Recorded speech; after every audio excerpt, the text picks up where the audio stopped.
En el año 1826, el gobierno de Bernardino Rivadavia contrata al oficial prusiano Federico Rauch para matar indios y limpiar la pampa bonaerense de los ranqueles. Rauch, convencido de su misión, se adelanta a sus tropas blandiendo la espada. Hoy, 18 de enero de 1826, para ahorrar balas, degollamos a 27 ranqueles. En el combate de las Vizcacheras, un indio joven de pelo largo, al que llaman Arbolito, lo espera en una hondonada. El militar europeo va solo, adelantado y a toda velocidad, cuando su corcel es boleado. Federico Rauch, el hombre responsable de exterminar indios ranqueles a lo largo de 2 años, cae. Arbolito, que busca vengar a tantos, le corta la cabeza.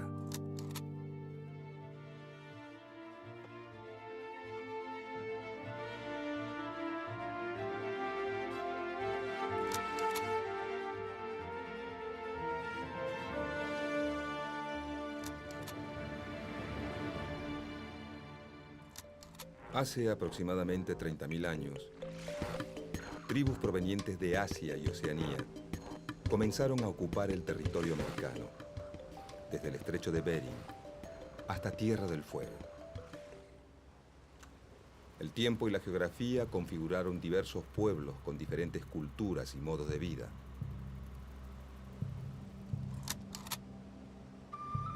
Los huichis, los araucanos, los pampas, los tehuelches, subsistieron gracias a la caza, la pesca y la recolección de frutos. Otros, como los incas, llegaron a construir ciudades imponentes y lograron afianzar un extenso imperio que abarcaba los actuales territorios de Perú, Bolivia y el norte de Argentina y Chile. Se calcula que la población total, hasta la llegada de los españoles en el siglo XV, era de 2 millones de habitantes originarios.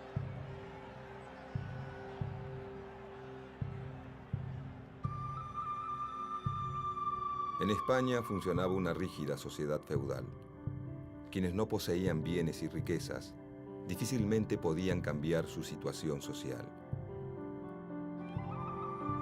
Por eso América representó para muchos campesinos, labradores y nobles empobrecidos la posibilidad de cambiar su condición social, obtener tierras, riquezas, títulos y fama. Derechos y honores reservados hasta entonces solo a la nobleza.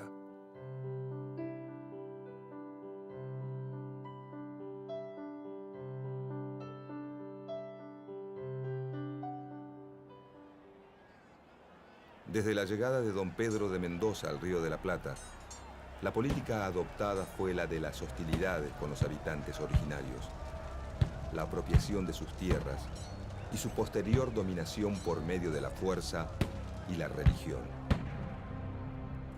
Las líneas divisorias entre los asentamientos españoles e indígenas fueron, durante largo tiempo, fluctuantes y reñidas. La creación del Virreinato del Río de la Plata y la consecuente presencia de un poder político y militar fuerte permitieron establecer una línea de fronteras medianamente alejadas de los centros urbanos.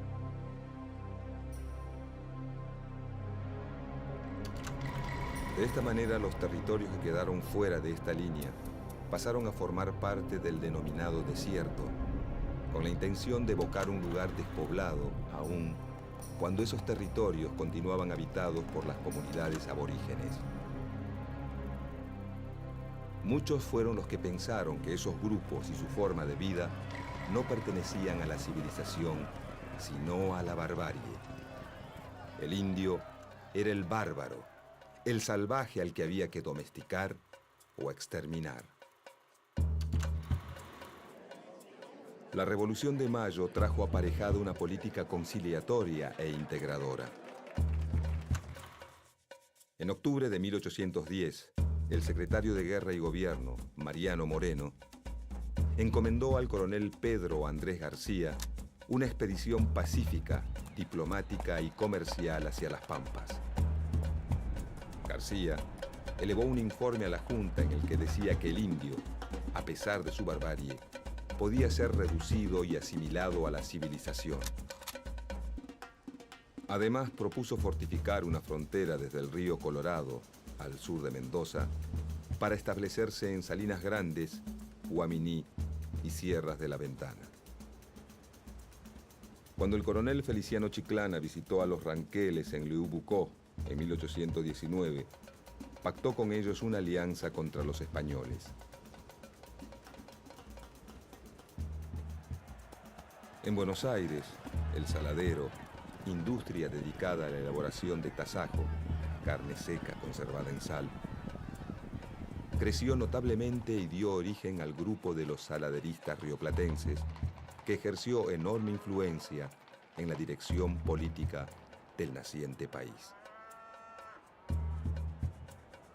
Para ello, era necesario, además del ganado, contar con la sal traída de Salinas Grandes o de la costa patagónica, todos territorios pertenecientes a distintas tribus.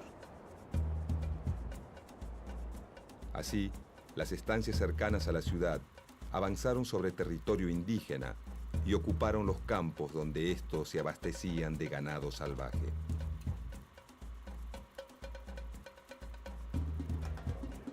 Al poco tiempo de asumir la gobernación de Buenos Aires, Martín Rodríguez delegó prácticamente el gobierno a su ministro Bernardino Rivadavia y se lanzó a una campaña al desierto. La experiencia de todo lo hecho nos enseña el modo de manejarse con estos hombres. Ella nos guía al convencimiento de que la guerra con ellos debe llevarse al exterminio. En la guerra se presenta el único remedio bajo el principio de desechar toda la idea de urbanidad y considerarlos como enemigos que es preciso destruir y exterminar.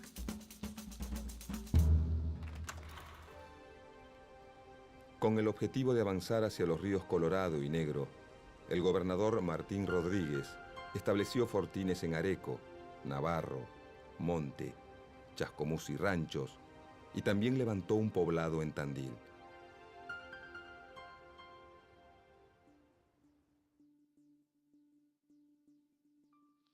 Fue errado y muy dañoso el sistema de conquistar a los indios salvajes a la bayoneta y de hacerlos entrar en las privaciones de la sociedad sin haberles formado necesidades e inspirándoles el gusto de nuestras comodidades.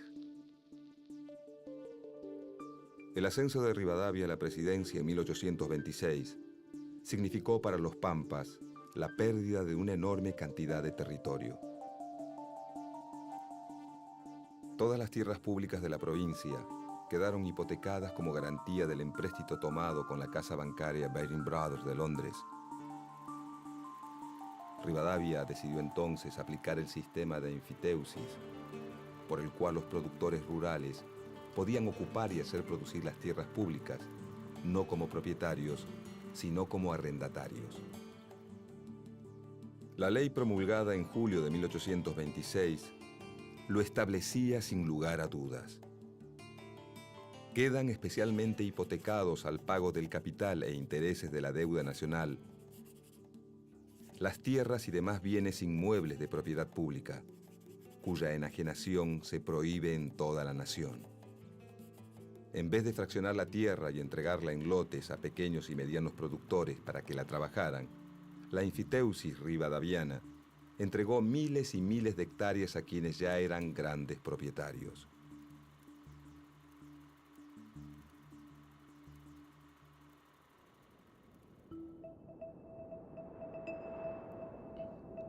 Como la ley no establecía límites, ni exigía la introducción de ganado, ni la población de los campos, permitía el subarriendo y la transmisión de derechos, prestándose para todo tipo de especulaciones con la tierra pública.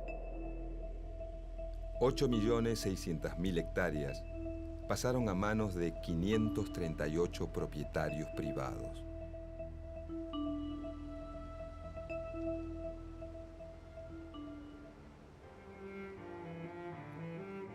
Para controlar las fronteras y garantizar la tranquilidad de estos propietarios, Rivadavia contrató al mercenario prusiano Federico Rauch, que recibió el grado de coronel del Ejército Nacional.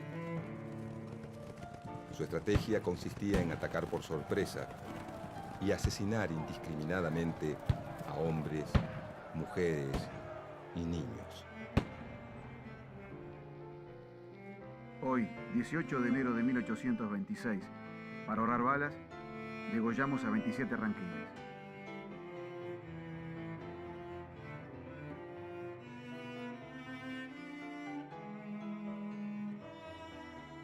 Pronto le llegaría su turno al espanto del desierto. El 28 de marzo de 1829, en el combate de las Vizcacheras, Rauch fue derrotado y degollado por el ranquel Arbolito. Al momento de morir Rauch, los 30.000 kilómetros cuadrados de pampas que poseía Buenos Aires se habían transformado, por el avance del ejército, en más de 100.000. Una ciudad en la provincia de Buenos Aires, aún hoy, lleva su nombre.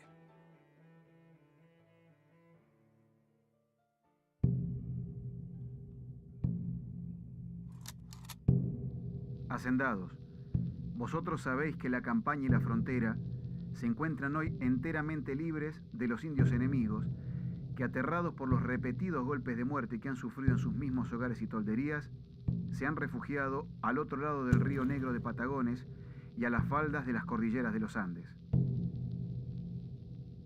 Un esfuerzo más, y quedarán libres para siempre nuestras dilatadas campañas, y habremos establecido la base de todos los cálculos de nuestra riqueza pública, y acabado la empresa que ha burlado por más de 2 siglos el valor y la constancia de nuestros mayores.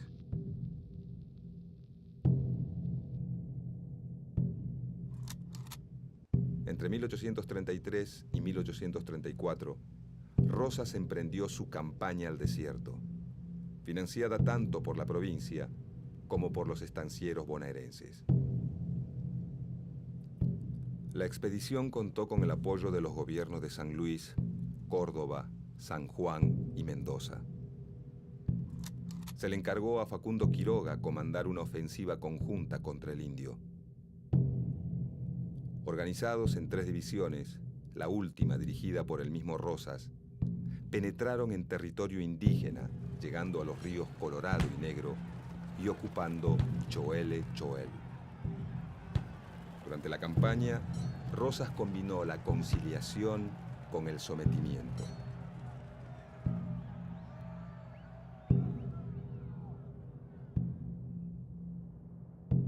Pactó con los Pampas y se enfrentó con los ranqueles y la confederación liderada por Calfucurá. Se ganaron 2.900 leguas cuadradas de tierras y la línea defensiva pasó por Bahía Blanca, Médano Redondo y Carmen de Patagones. Según un informe que Rosas presentó al gobierno de Buenos Aires, el saldo de la operación militar fue 3.200 indios muertos, 1.200 prisioneros, 1.000 cautivos blancos rescatados. Por aquellos años de guerras civiles, unitarios y federales, estuvieron de acuerdo en la necesidad de exterminar al habitante originario y quedarse con sus tierras. Poco antes de escribir el Facundo, y mucho antes de ser presidente, Sarmiento declaraba: No debieran nuestros escritores insistir sobre la crueldad de los españoles para con los salvajes de América. Ahora como entonces, nuestros enemigos de raza, de color, de tendencias, de civilización. Quisiéramos apartar de toda cuestión social americana a los salvajes, por quienes sentimos, sin poderlo remediar, una invencible repugnancia. No son más que unos indios asquerosos a quienes habríamos hecho colgar y mandaríamos colgar ahora si reapareciesen en una guerra.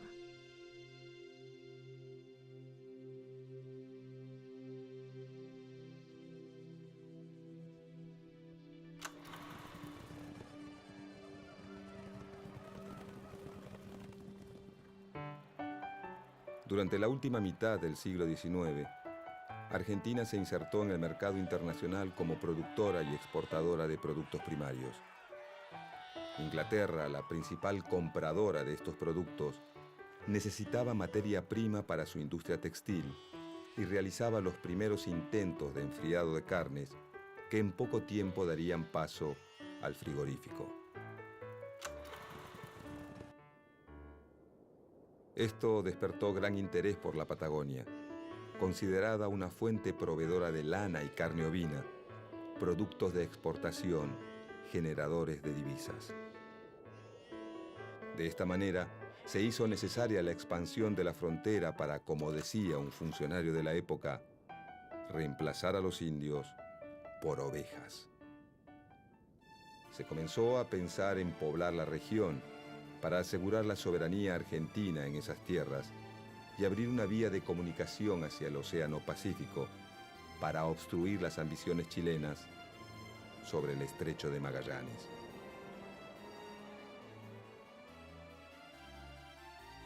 En 1874 asumió la presidencia Nicolás Avellaneda y poco tiempo después promovió la Ley de Inmigración y Colonización.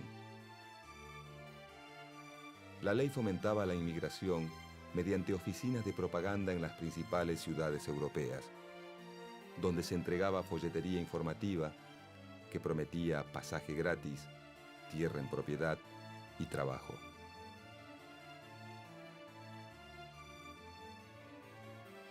Pero al llegar la oleada inmigratoria, la mayoría de las tierras estaban repartidas entre los grandes terratenientes. La nacionalización del territorio resultaba imprescindible. El gobierno le encargó al ministro de Guerra, Adolfo Alsina, un plan para terminar definitivamente con el problema del indio y del desierto y correr nuevamente la línea de frontera. Este emprendimiento intentó alcanzar el Río Negro y lograr la paz con las comunidades indígenas. La falta de planificación y la incapacidad del gobierno de elaborar tratados que respetaran mínimamente los intereses indígenas llevaron a varios caciques a organizar una gran invasión.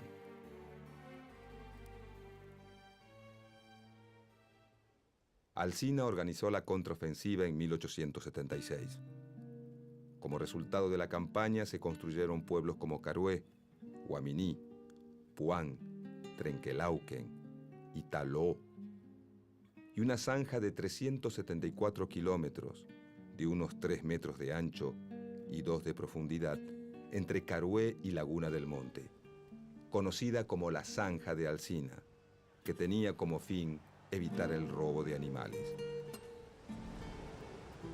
La política desarrollada por Alsina le había permitido al Estado ganar unos 56.000 kilómetros cuadrados, extender la red telegráfica, la fundación de 5 pueblos y la apertura de caminos. Alsina muere y en su reemplazo es designado Julio Argentino Roca.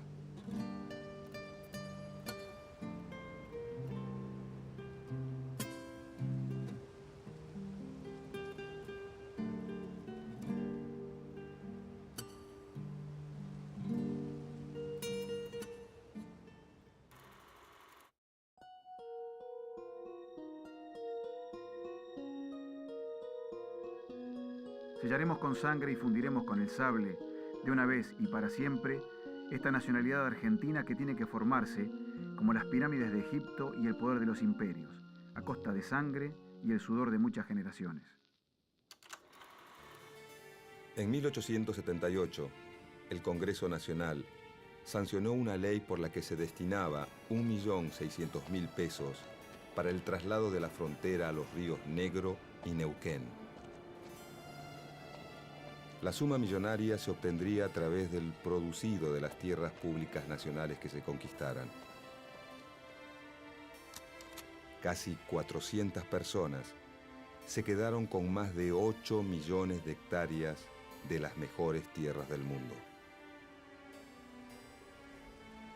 El nuevo ministro de Guerra aplicó un plan de aniquilamiento de las comunidades indígenas a través de una guerra ofensiva y sistemática. El plan se realizó en 2 etapas. Una ofensiva general sobre el territorio comprendido entre el sur de la provincia de Buenos Aires y el Río Negro, y una marcha coordinada de varias divisiones para confluir en las cercanías de la actual ciudad de San Carlos de Bariloche.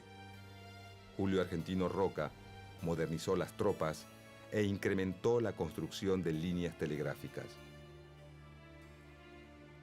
Los batallones comenzaron a utilizar nuevos armamentos, como los fusiles Remington, con un alcance de 1000 metros y la ventaja de disparo sin humo de pólvora que les permitía pasar inadvertidos. En julio de 1878, el plan estaba en marcha y el ejército de Roca lograba sus primeros triunfos con la captura de prisioneros y el rescate de cautivos. Cuando finalmente Roca emprendió su campaña, el indio estaba ya muy lejos de ser un enemigo formidable.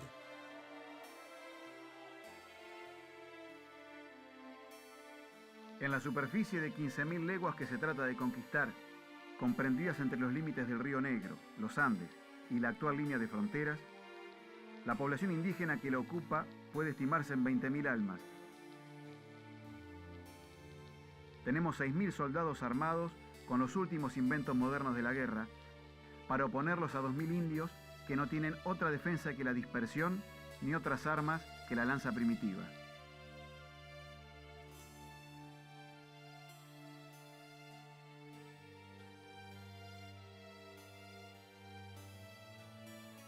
Los indios que no caían por los fusiles eran alcanzados por enfermedades traídas por sus enemigos. Cuando la financiación estuvo aprobada y el negocio armado, Roca preparó sus fuerzas para la ofensiva final. La expedición partió entre marzo y abril de 1879.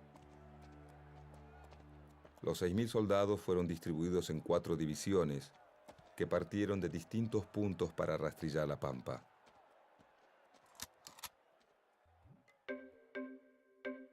Dos de las columnas estarían bajo las órdenes del propio Roca y del coronel Napoleón Uriburu, que atacarían desde la cordillera para converger en Choel-Choel. Las columnas centrales, al mando de los coroneles Nicolás Levalle y Eduardo Racedo, entrarían por la pampa central para ocupar la zona de Traorú, Lauquén y Poitahue. Todo salió según el plan, con el acompañamiento de la Armada que con el buque El Triunfo, a las órdenes de Martín Guerrico, navegó por el Río Negro. Roca demoró la llegada de las tropas a Choel-Choel para arribar a la margen izquierda del Río Negro el 25 de mayo de 1879. Tras la celebración de la victoria aquel Día de la Patria, Roca encaró el último tramo de la campaña. El 11 de junio las tropas llegaron a la confluencia de los ríos Limay y Neuquén. Pocos días después, el conquistador ministro debió regresar a Buenos Aires para garantizar el abastecimiento de sus tropas y para estar presente en el lanzamiento de su candidatura a presidente de la República por el Partido Autonomista Nacional. El saldo de la campaña fue de miles de indios muertos, 14.000 reducidos a la servidumbre y la ocupación de 15.000 leguas cuadradas que se destinarían, teóricamente, a la agricultura y la ganadería. Las enfermedades contraídas por el contacto con los blancos, la pobreza y el hambre aceleraron la mortandad de los indígenas patagónicos sobrevivientes. Los vencidos debieron caminar encadenados 1.400 kilómetros hacia los puertos de Bahía Blanca y Carmen de Patagones. De allí partieron en una larga y penosa travesía hacia el puerto de Buenos Aires, desde donde fueron trasladados a la isla Martín García. En la isla fueron embarcados nuevamente y depositados en el Hotel de Inmigrantes, donde la clase dirigente de la época se dispuso a repartirse el botín. Cuenta el diario El Nacional del 31 de diciembre de 1878. Los miércoles y los viernes se efectuará la entrega de indios y chinas a las familias de esta ciudad por medio de la Sociedad de Beneficencia. La desesperación y el llanto no cesan. Se les quita a las madres sus hijos para en su presencia regalarlos, a pesar de los gritos, los alaridos y las súplicas que hincadas y con los brazos al cielo dirigen las mujeres indias. En aquel marco humano, unos se tapan la cara, otros miran resignadamente al suelo. La madre aprieta contra su seno al hijo de sus entrañas. El padre se cruza por delante para defender a su familia.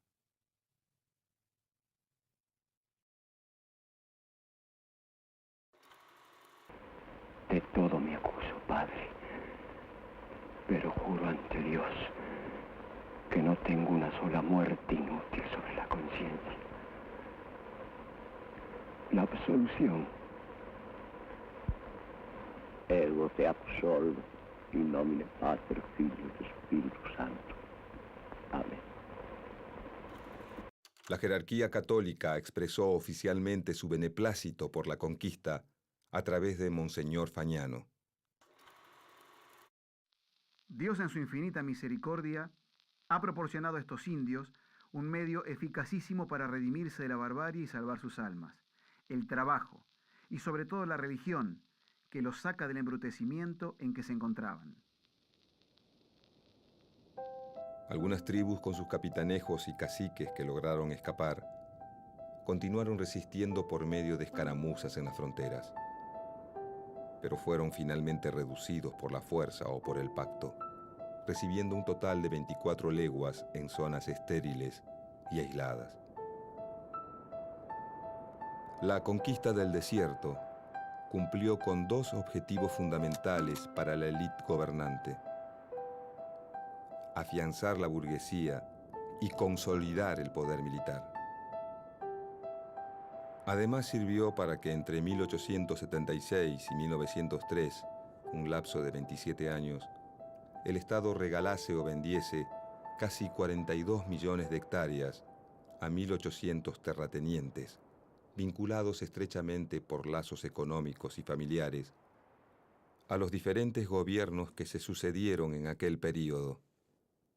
67 propietarios pasaron a ser dueños de 6 millones de hectáreas. Entre ellos se destacaron 24 familias patricias, que recibieron parcelas que oscilaban entre las 200.000 hectáreas de los Luro a las 2.500.000 obtenidas por los Martínez de Hoz. Para 1920, solamente 50 familias eran propietarias de más de 4 millones de hectáreas en la provincia de Buenos Aires.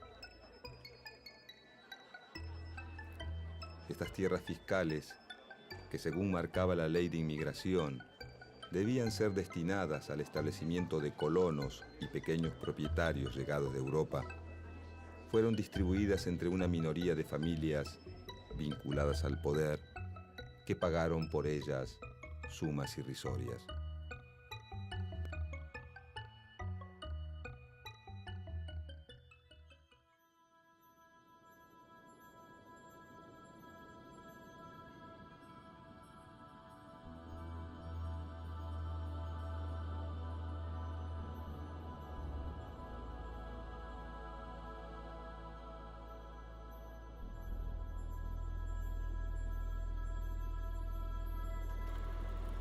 Algunos pequeños propietarios se dedicaron a la explotación ovina y poblaron el desierto con ovejas.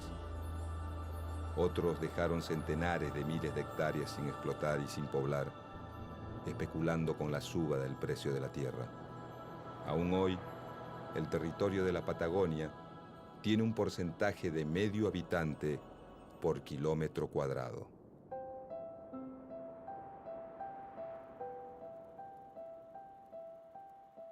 Muchos descendientes de los pueblos originarios de esas tierras aún viven ignorados y marginados como en aquellos días de la conquista, cuando fueron brutalmente masacrados o condenados a sobrevivir, aislados en pequeñas comunidades, luchando porque concluya el tiempo de dominación sistemática ejercida por el hombre blanco.